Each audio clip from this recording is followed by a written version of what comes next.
Like countries all around the Indian Ocean, it's struggling to deal with the catastrophe caused by the earthquake and the tsunami it created. Across the region, 80,000 people are dead. At least 22,000 of them were killed here in Sri Lanka. I've been out across the country looking at the damage.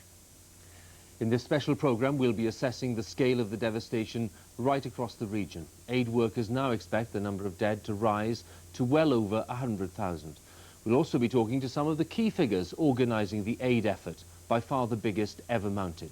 This evening, President Bush said America had formed a coalition with India, Australia and Japan to coordinate relief and reconstruction efforts. Now, the epicentre of Sunday's earthquake was just off the coast of the Indonesian island of Sumatra. It caused a series of immense waves in the Indian Ocean, devastating the coastlines of 12 countries. First this evening, our World Affairs editor John Simpson explains how the disaster unfolded. His report contains graphic images from the past few days. Tens of millions of tons of water, unthinkably powerful, are driven onto shores across the Indian Ocean. The waves started at speeds of as much as 500 miles an hour. Nothing and no one can stand against them. The Hussaini family are getting ready for a wedding. Then the tsunami waves hit northwestern Indonesia. By 8:50, less than an hour after the waves were launched, the Hussaini's town of Banda Aceh has almost vanished. It's coming again! Coming again! At the resort of Phuket in Thailand, 250 miles to the north, the tourists are running for their lives. Oh my God! It's half an hour after the waves hit Indonesia. Oh shit! Sri Lanka, 2 hours later and 1,000 miles further on. There's more coming, there's more. Entire swathes of southeastern India were devastated. In each of the countries around the Indian Ocean where the waves hit, it was one of the worst disasters in living memory, a catastrophe. These are countries where the wealthy come to holiday and the poor cling to a precarious existence at the best of times. Tsunami waves made no distinction between rich and poor, foreigners and locals. Children suffered particularly because they couldn't run away.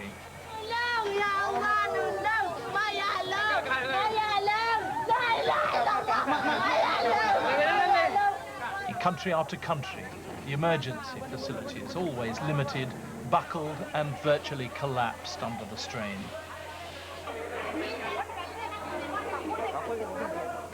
The true scale of the disaster is only now becoming plain, but we still don't have any clear idea who's survived and who hasn't. We don't even know roughly how many casualties there have been, and we won't find out for some days. It'll be a long time before the floods give up all the bodies of the dead.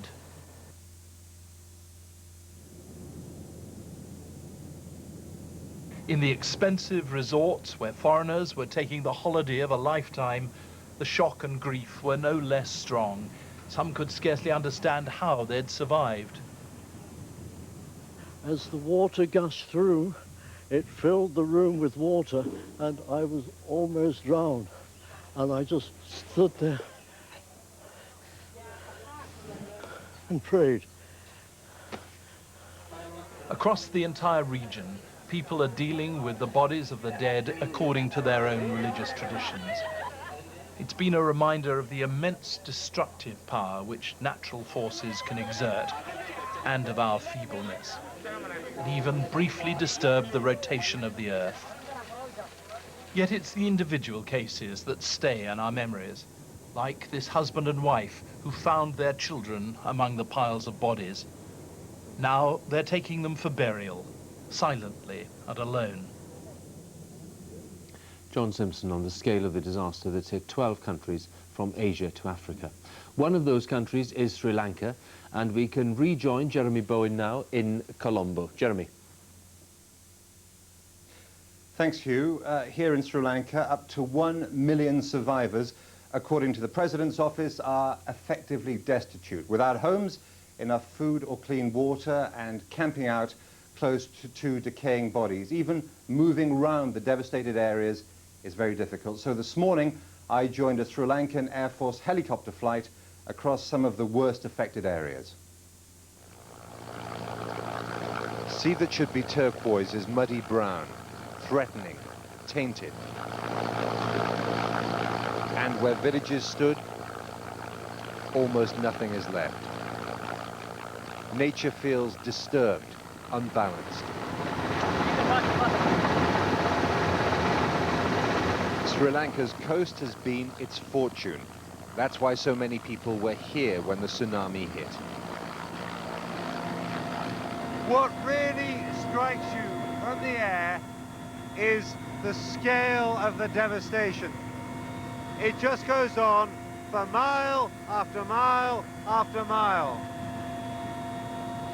We've been in this helicopter for about half an hour, going along the coast of Sri Lanka, and right along there, there's the debris left by destroyed businesses, destroyed homes, and destroyed lives as well. And this is what the sea did in one of those villages.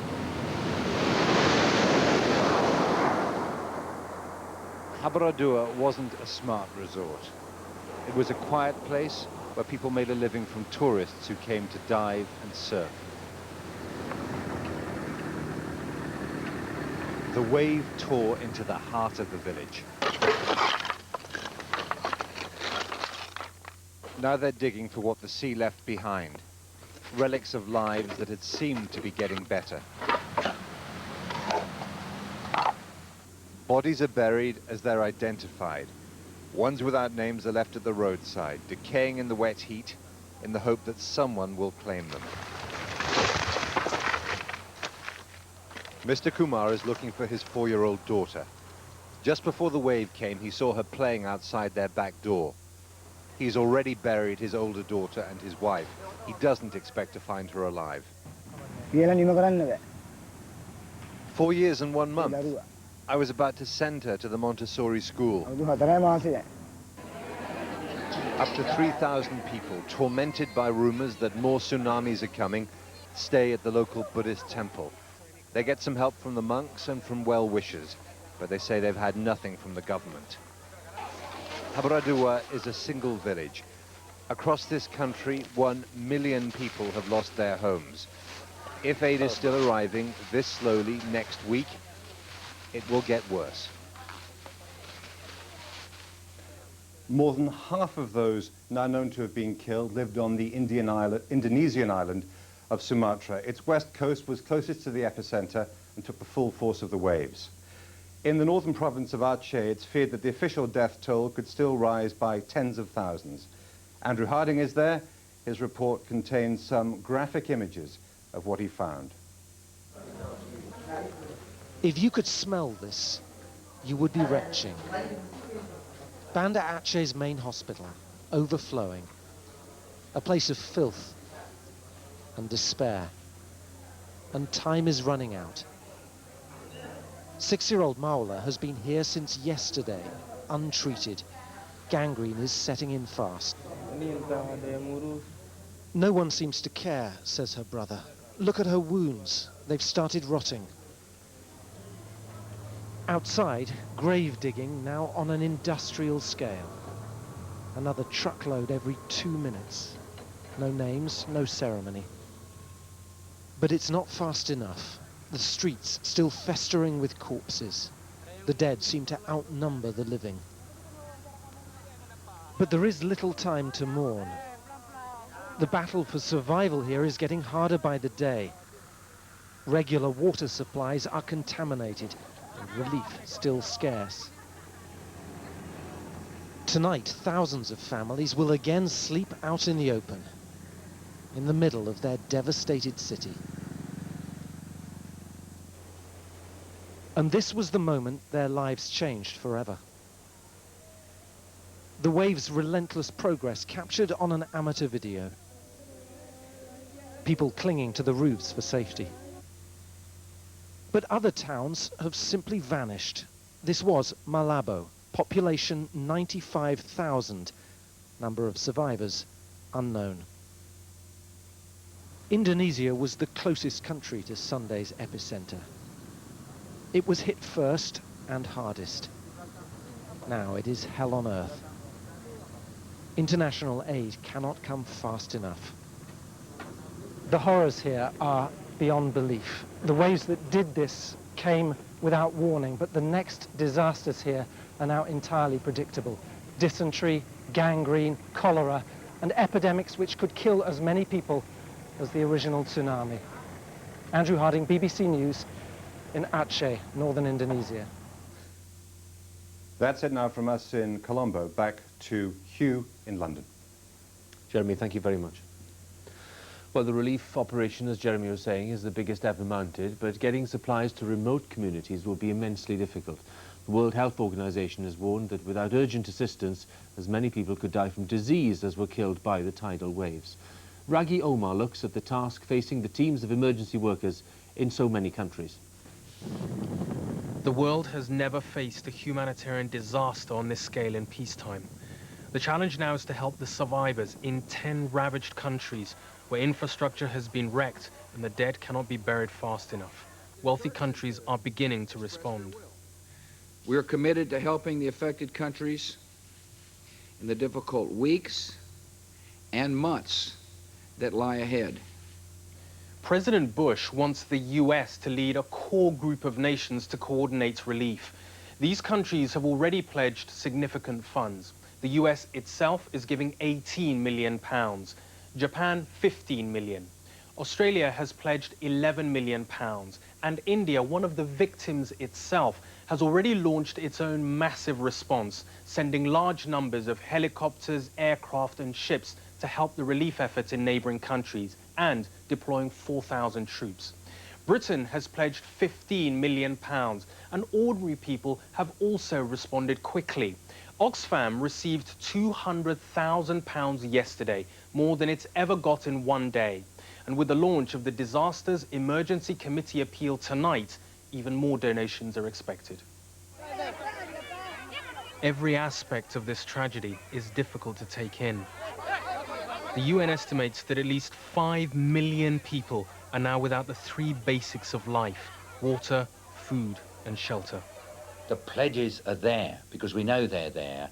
The UN has immediate needs and we know what they are, but matching the two together at this crucial juncture is quite difficult. Yet even if the aid pledges are honoured, this won't be the end of the story.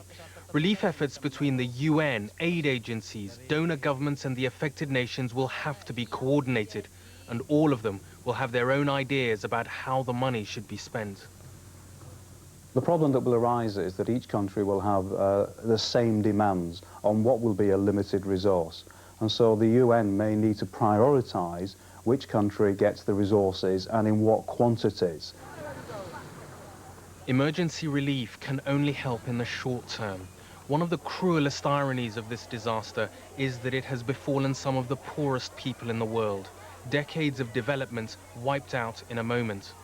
Once the world's collective shock has subsided, they will need long-term reconstruction to rebuild their communities. Well, a short while ago, I spoke to Colin Powell, the American Secretary of State, and I asked him for his assessment of this crisis. It's certainly one of the largest catastrophes I've ever been involved in some 20 years of experience at a senior level in government. And this is going to require a worldwide response from the international community.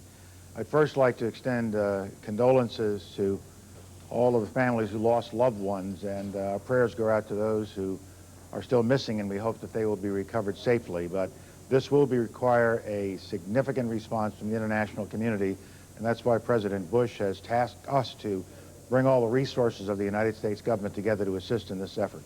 There are some people in Britain, Mr. Secretary, who say that because Britain is America's closest ally and one of the biggest donors to the region in this crisis, that maybe Britain should have been part of this small group that Mr. Bush has set up. Well, I'm quite confident that the United Kingdom, as it always has, will play an important role in the relief effort.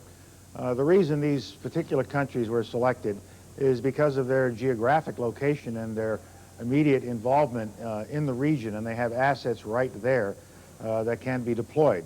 And so the Australians are heavily involved. The Japanese are able to do quite a bit from their home islands. And of course, we have a considerable presence with our military forces, which are now being deployed and are already in the region. Patrol aircraft and other assets are in the region and delivering supplies already. Indonesia is the worst affected country, according to the latest reports there. It is, of course, a big Muslim country. To what extent are you aware of the sensitivities of your relationships with some of these countries, given what's happened in the world over the last 2 years? We have very good relations with Indonesia, and we have been in touch with them, and the word we are getting back is that they will welcome the assistance that the United States and other members of the international community are willing to provide. And so I am confident that up in the part of Indonesia that is most affected, in Aceh, they will welcome assistance because the need is so great. Colin Powell there was talking to me a short while ago, and listening to that with me in the studio here is the International Development Secretary, Hilary Benn, and joining us from the UN in New York is the man in charge of the UN relief operation, Jan Egeland. I'll start with you, Mr. Egeland, and ask you, this core group that Mr. Bush has set up, are you happy that that's going to be working fully in cooperation with you, or will it be a nuisance? No, it will be an excellent opportunity to complement our coordination efforts that are global. I was in contact only a few minutes ago with Undersecretary Mark Grossman of the State Department in Washington, and tomorrow we will have a meeting between the Secretary General of the UN, myself, and this group.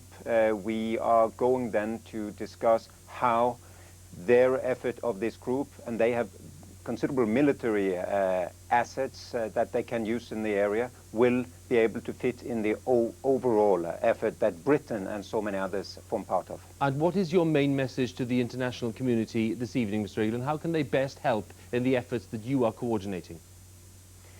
Well, first of all, I'd say that the outpouring of assistance has been very generous indeed. I think we are now recording pledges and donations in the range of $250 million in cash and an equal amount in kind donations, and on top of that the military and civil defense assets.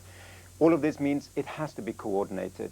There is now a major danger, for example in Aceh, north of Sumatra, where there is nothing, everything is virtually wiped out by the tsunami, that the small airstrip will be totally clogged by potentially unsolicited goods, and the solicited items, the water purification systems, the food, the shelter and so on, will not reach the people. So coordinate, take contact with the UN or with the International Red Cross and Red Crescent, and coordinate with us the contributions.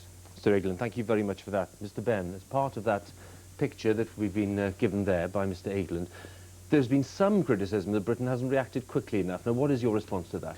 Well, I think that's very unfair, because the very first relief flight to leave the UK with supplies of tents and plastic sheeting for Sri Lanka was organised by my department. It went the day after the disaster. That's, by any measure, a very, very quick response. We've committed an initial £15 million. That makes us the second largest donor after the United States of America, alongside Japan. We're in the process of airlifting medical supplies to Indonesia, where there's an acute need. A flight went today with water supplies to the Maldives, because there's an urgent requirement because of contamination.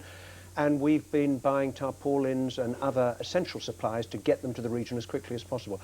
No, the team that's been working on this, I think, have done a magnificent job. I think some of the critics have latched onto one or two symptoms as they see them, and one of them has been that Mr. Blair has not returned from holiday, as some other leaders have done, to deal with the matters at hand. How would you respond to that?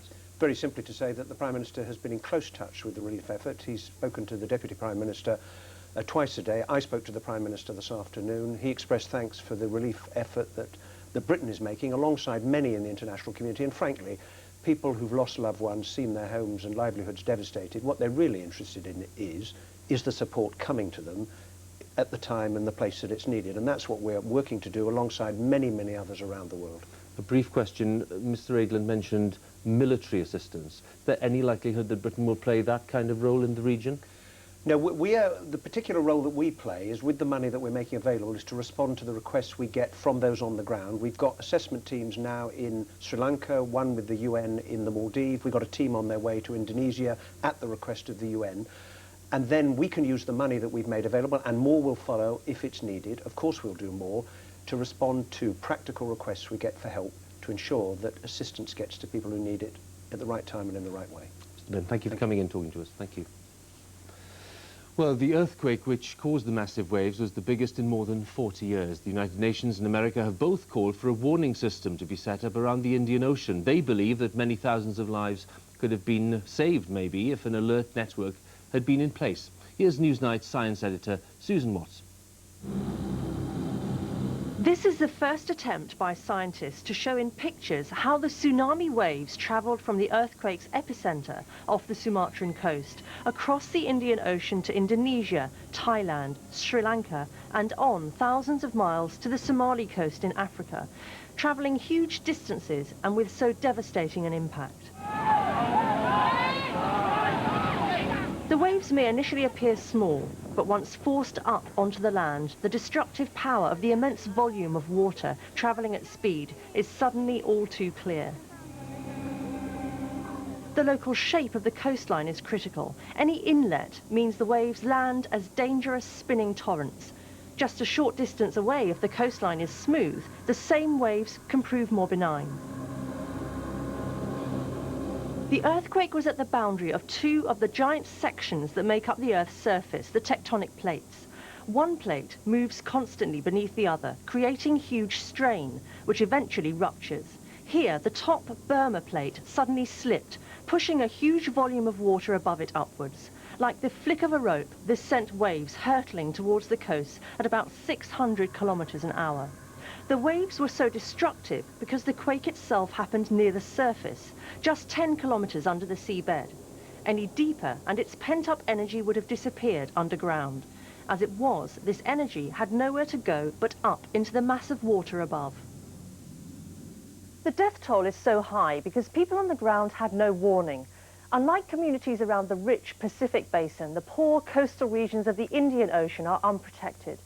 Today, the Indian government said it will install a network of sensors and satellites to detect and warn of tsunami waves, giving people vital time to reach high ground. It may seem too little, too late, but many thousands of lives could yet be saved. There's a suggestion that such massive earthquakes come in pairs. There may now be another in this very region sooner than expected. There's some evidence that earthquakes here occur in pairs. There was one in 1797, another huge one in 1833. So there may be another big one within decades. We may have centuries to wait, we may have any decades, but it's critical that a warning system gets up and running now because something may happen again in the relatively near future. The scientist who built the tsunami computer model says cash-strapped governments are reluctant to pay for such a system.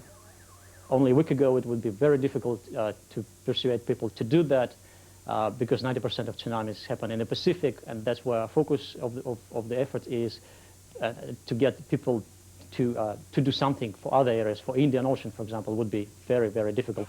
It's coming again! Coming again! The critical link is always on the ground, at local level, in making sure the message gets through.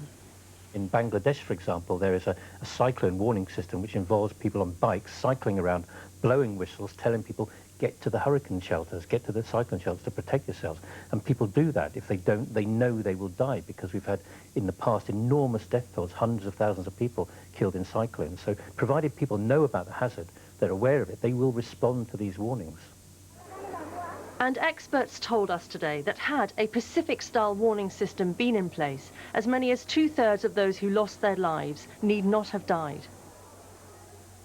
Well, among the tens of thousands still missing are many tourists. The latest official figures are that at least 26 Britons have been killed, most of them in Thailand. Many other European countries believe they may have lost hundreds of citizens.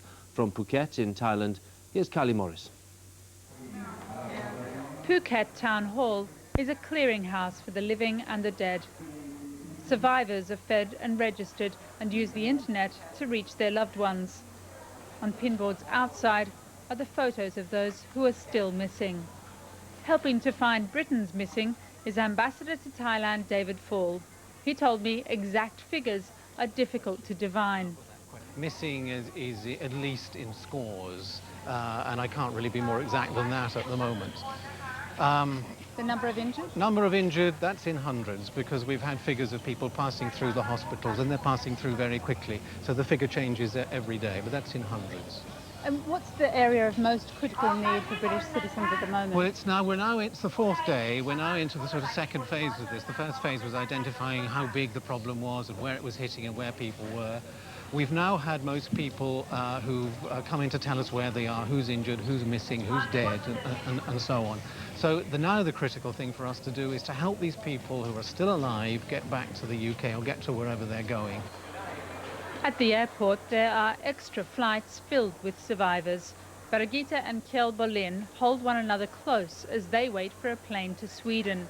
Wrenched apart on a Phuket beach, they faced anxious days not knowing whether the other was still alive. I don't know anything. I think he wasn't dead. But you found him again. Tell me how you found him. 2 days later in the hospital. It's cold now. And you're both okay? Your injuries aren't too severe? No, we are okay. And tonight, a happy ending to the story of 2-year-old Hannes Bergström, whose plight captured the world's attention. The Scandinavian toddler was separated from his family by the wave that hit Khao Lak and was found on the side of a road, badly bitten by mosquitoes. After 4 days, he was finally reunited with his father, but his mother is still missing. And a final word with Jeremy Bowen, who's in the Sri Lankan capital, Colombo. Jeremy, your impressions of the scale of the devastation you've seen there? Enormous, Hugh. It's a catastrophe. I think that the people in this country and across the region will be delighted to hear that so much is in the pipeline, that so much money has been promised. The difficulty is that they need food, clean water, and shelter and safety for themselves and their families, not next month or next week. They need it tonight and tomorrow and the night after that. And if they don't get it, things around here, I think, are going to get even worse. Jeremy, thank you very much. Well, there'll be continued coverage from BBC News as the international rescue operation gets underway. But for now, from all of us, goodbye.